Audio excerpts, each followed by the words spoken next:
Good morning, beloveds. I actually contemplated turning the AC on today. It's 78 degrees in my house. It is going to be like 82 today, and I'm just like, but it's supposed to drop back into the 60s overnight, so I'm like, the weather is a little bipolar. Yeah. I mean, the weather in February is always a little weird, but this is just a little more unusual. All right.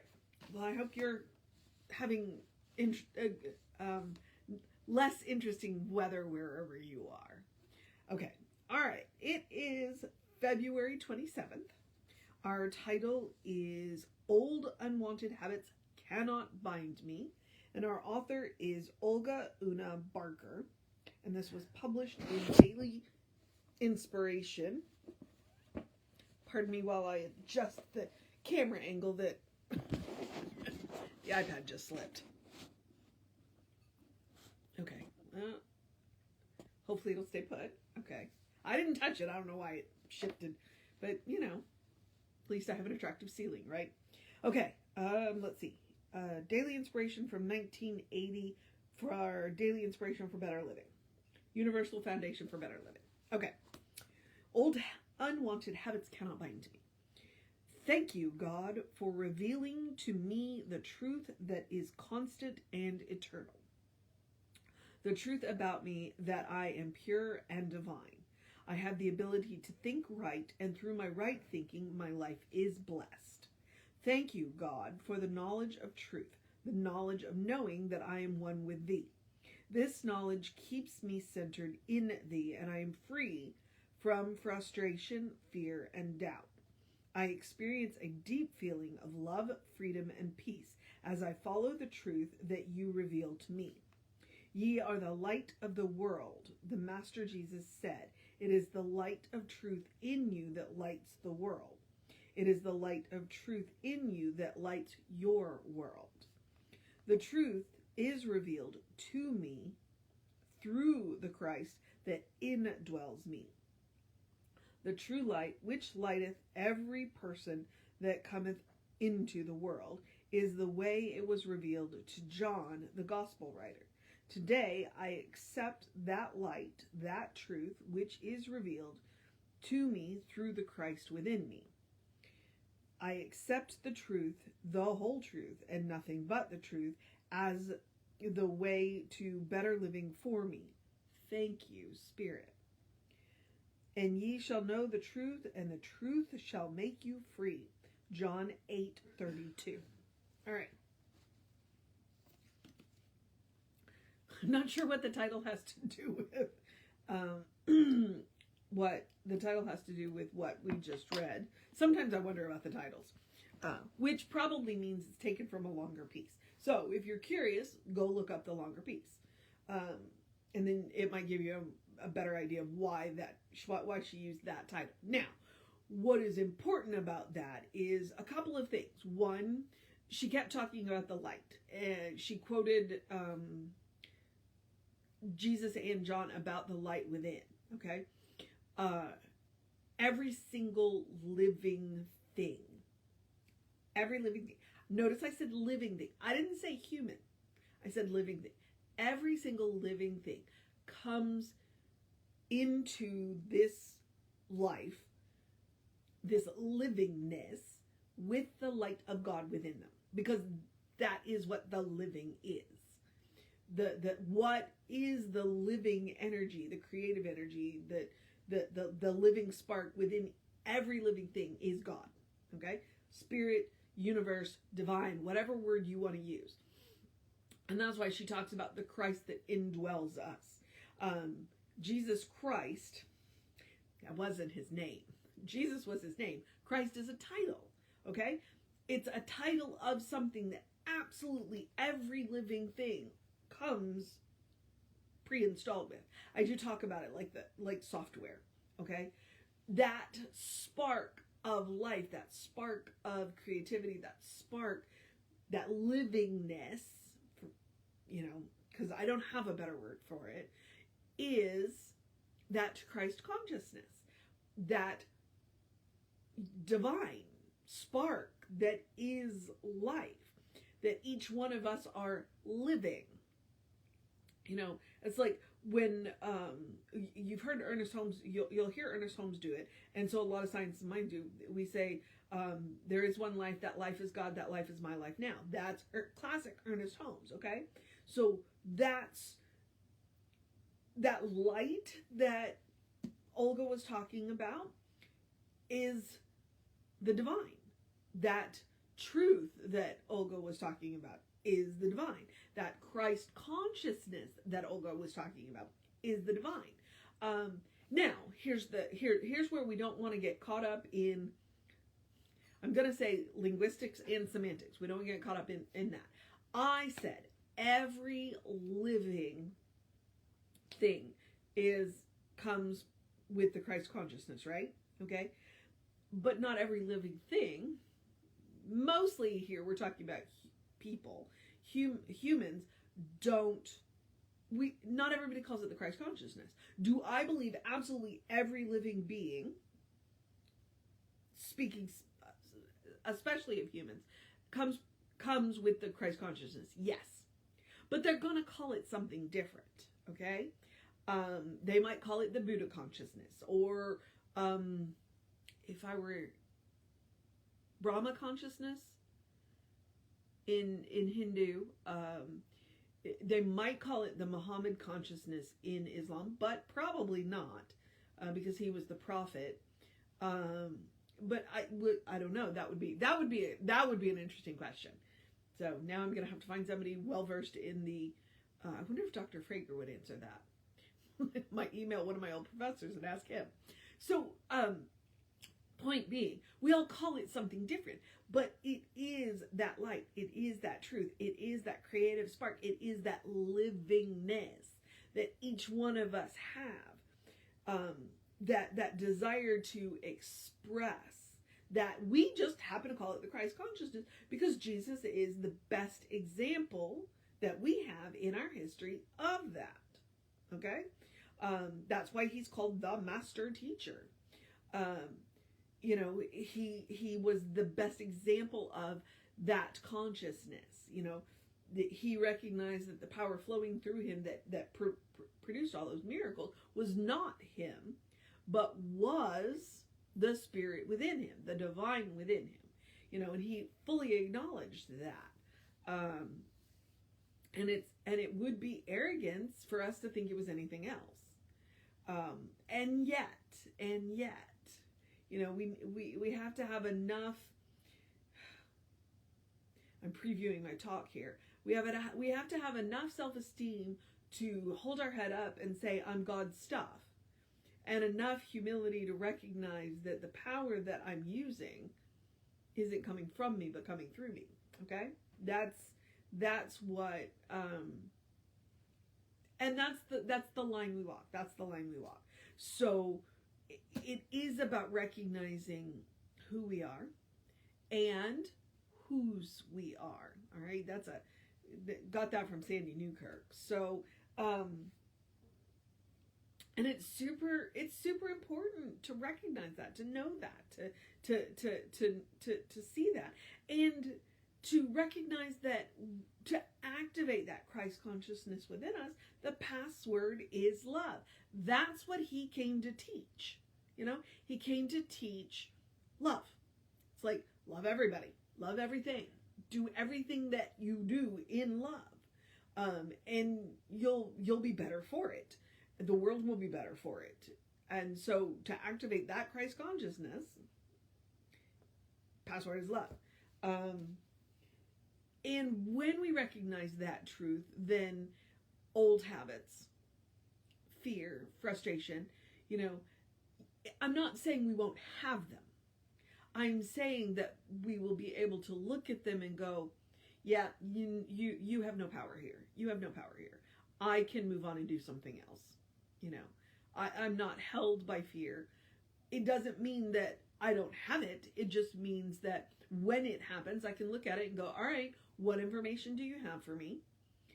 And then I can say, you've done your job. Thank you. Go sit down. Same thing with frustration. And it's one of the reasons why I talk about taking a break. One of the most frustrating things is when we're stuck. Well, then go do something else for a minute or a moment. I should say a moment, because, a moment can be as long as you need it to be. And know that it'll be okay. You'll figure it out.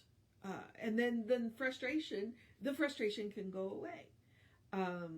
Which is what I think, that's what I think our author was going for. Old habits can't bind us when we know who we are, when we know where our power comes from, when we use that power consciously. And that's one of the biggest things. It's like, it's just like with the Christ consciousness. I believe every living thing has the Christ consciousness in it. It's just, there's a whole lot of us walking around using it, one, unconsciously, and two, the people who are using it consciously might call it something else. That's one of the things that I appreciated, is when I went to ministerial school, they taught us world religions. They gave us some in-depth classes in some of the other big world religions. And then some, classes that I literally took a class called World Religions. So that we can have this conversation. I had an interesting conversation. I know we all love when the Mormons show up at our door. I'm not willing to let them in my house, but I am willing to generally have a conversation with them, because frequently we're talking about the same thing. We're just using different names. And if we can accept that, it's like, oh, no, we're talking about the same thing. We're just using different names. It might be easier to get along with each other. It's like, oh, okay. Yeah, you're talking about the same thing I am. You just call it this and I call it that. So, and that's a world that works for everybody. It's like, everybody doesn't have to use the same words if we understand we're talking about the same concepts. Ernest called it the golden thread. He says every religion has that golden thread of truth running through it, And but then he also says that no religion has all of the truth. So it's a good idea when we talk to each other. Okay. Let me glance back at this. Make sure that I have done Olga justice. Ye are the light of the world. It is the light of truth in you that lights your world. Yep. When you know who you are and whose you are, y'all, I experience a deep feeling of love, freedom, and peace as I follow the truth that you reveal to me. That's why it's super important to have a well-worn path to the source of your own being. When you have that well-worn path to the source of your own being, when you know the source of your being intimately, then all of your answers, it's like when you come to a practitioner, I'm not going to give you answers because I don't have your answers. What I'm going to do is I'm going to help you reveal your answers to yourself. You've already got all the answers you need. My job is just to help you find them. Okay? It's not mine to give. I can't give you my answers because my answers aren't yours. So you create that well-worn path to the source of your own being. And that's what she's talking about in here. That's what the light of truth is. That's your connection to the divine. I accept the truth, the whole truth, and nothing but the truth as the way to better living for me. All right? And then she ends it with, thank you, Spirit. Thank you, Spirit.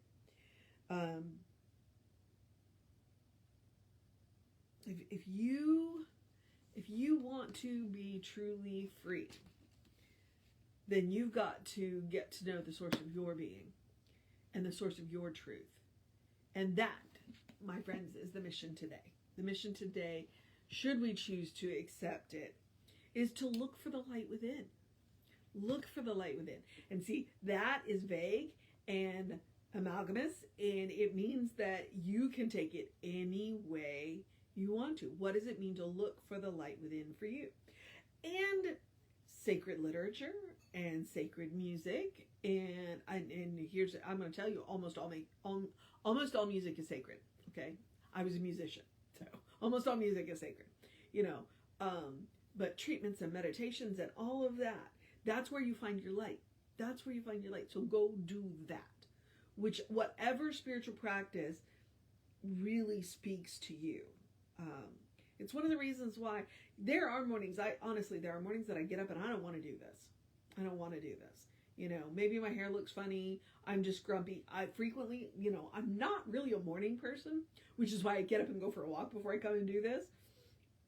So that at least I'm awake. But this is how I find my light. This is how I find my light. This is how I find my truth. I get up, I do this, and by talking to you guys, I learn more about the reading. So, you know, it's this one of the amazing things about being a practitioner. It is one of the most selfless and selfish things that we can do, because we are putting ourselves out there to help you, but then we get to treat ourselves. We get to treat ourselves, and it's that paradox that we live that makes life interesting. So, all right, so you got your mission. Find your light, okay? Go explore your light with the capital L, your truth. And get a little more intimate with it, okay? And then the other mission that I give you is the same mission I give you every day, which is the spiritual practice of self-care. Do something loving for yourself, something kind for yourself, something compassionate for yourself. Be it one thing, be it three things, be it all things. In the end, that's the goal. All things. Loving, kind, and compassionate for yourself and for others. All right? You are your own best test subject, which is part of the reason why I suggest it. But the main reason is because you deserve your love, you deserve your own kindness, you deserve your own compassion. Practice on yourself. And the easiest and most simple one is to take a deep breath before you speak. Okay? Why? Well, the main reason is it's easier to not say it than to make amends for something you didn't mean. All right? It also is about that pause. It's that space between that Viktor Frankl talks about, where it's the space between a response and a reaction. And the truth is, most of the time when we react, that's who we've been taught to be.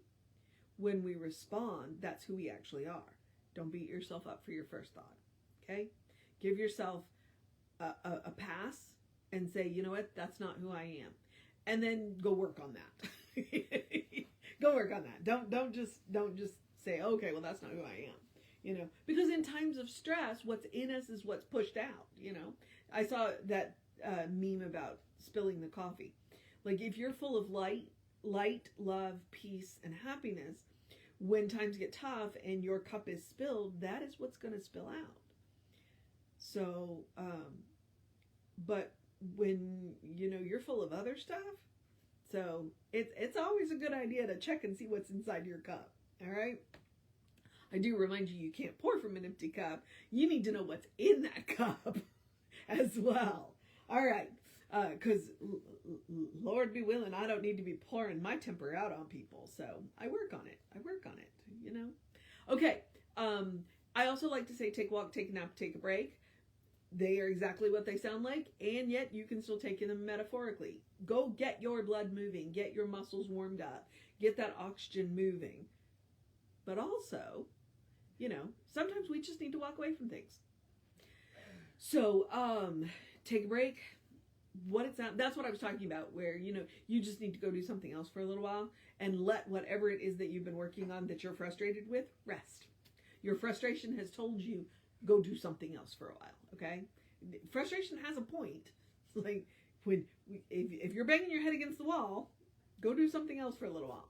And then take a nap. It's, you know, like electronics. Turn yourself off, turn yourself back on again. It works. But it's also about managing your stress levels, okay? The other two things that always go with this, hang on. Don't save the good stuff. Eat dessert first is what I say, but what I mean is don't save the good stuff. And one of the best examples I can say is we buy these fancy candles that smell really good and then we never burn them, and then they end up dusty and sticky and they don't smell the way that they used to. Don't save the good stuff. Don't wait for a special occasion. Make the occasion special. All right. The other one is joy. Okay. Joy is a quality of God. Therefore, joy is a quality of you. No matter what is going on in the world, no matter what is going on in your life, you still deserve joy. Make room for it. Make room for it. Okay. Oh, my hamstring is screaming and I'm just sitting here. Yay! Okay. Let's see if I adjust and that helps. Not really. Oh well. Okay. Oh, gotta love chronic pain. It is what it is. Okay, the rest of the suggestions. Do something to engage your mind and your body. Drink plenty of water. Hydration is super important. Your brain works better, your body works better, your skin looks better. Get that early in your day bright light. The cat sitting on the couch next to me, and just her nose and the tip of her tail are in that sunlight. It's super adorable. Just super adorable. So take a notion from the cat. Go get 5 to 10 minutes of bright light first thing in your morning, as early as you can. It helps to reset your circadian rhythms. So if you want to look that up, circadian starts with a C. And it's just a natural hormone cycle, and that bright light will help.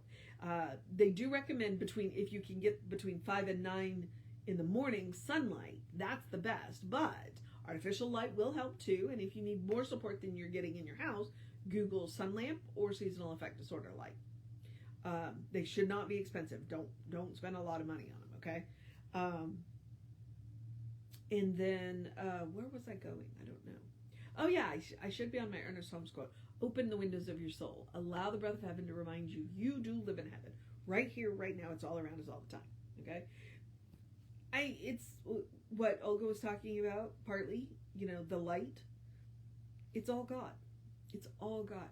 You break us down into our most fundamental parts. We're all made of the same stuff. We're electrons dancing. But that means it's all God stuff, right? Okay. But it also is a reminder that heaven is not a locality, which is, again, another Ernest Holmes quote. Heaven is not a locality. It is not a place we have to get to. What it is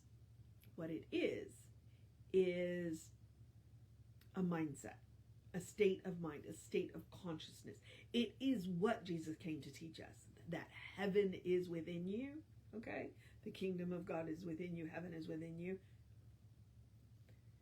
It's a mindset, okay? And if you want to learn how to create that, one of the best ways to start is Emma Curtis Hopkins. Look for the good and praise it. Count your blessings. The month's almost over, so I'm gonna stop recommending this. Well, probably not, but sometime in your day. Do you need it first thing in the morning, right before you go to bed? Write down 3 things that you're grateful for. Try not to repeat them for a week. And if you can do it for a week, try not to do it for a month. Try not to repeat for a month. And then post that list somewhere. Because then you have a list of things that you are grateful for that is literally the good in your life. And gratitude works. Gratitude will get you anywhere, including into that heavenly mindset. All right, beloveds. Okay, so social media. We are Creative Life Spiritual Center, Creative Life Spark. I'm the running Rev Ryan on the social medias that I am on. I commend all that to you. I'm particularly proud of the YouTube channels. There's all kinds of interesting stuff on the YouTube channel, so go check them out. I've got almost 5 complete books on mine. I still am looking at those. I don't know. Yeah. Okay. I have other projects in mind, but yeah. All right. What was I about to say? I don't know. So I guess I will remind you, if you want to know what's going on with the center, please email info@creativelife.org. That's especially important right now while our website is under construction. So, there's that. And now I'm at the part where I get to encourage you to have a great day, a wondrous day, a fantastic day, a magical day, an enchanted day, a wonder-filled day, an awesome day, a light-filled day, a truth day, a explore your light day, a get to know the source of your being day, a get some sunshine day, a fan yourself day, a get ready for the cooler weather day, a we'll take it day, a good day, because I'm out of adverbs and adjectives, a good day, and if that is too much pressure, simply have a day. You are enough, just as you are. You're a beloved child of God. Or, as one of our other authors said, you are a beloved expression of the divine. Okay? You are spirit in motion, God in action. You are a brilliant light. You are a divine spark. Or, as Reverend Jesse likes to call us, you're a godling. All right, beloveds. Reverend David should be on around 5 p.m. with you. I'll be back with you around 9 a.m. tomorrow. Take care of yourself. Know that you are loved. And I will see you next time.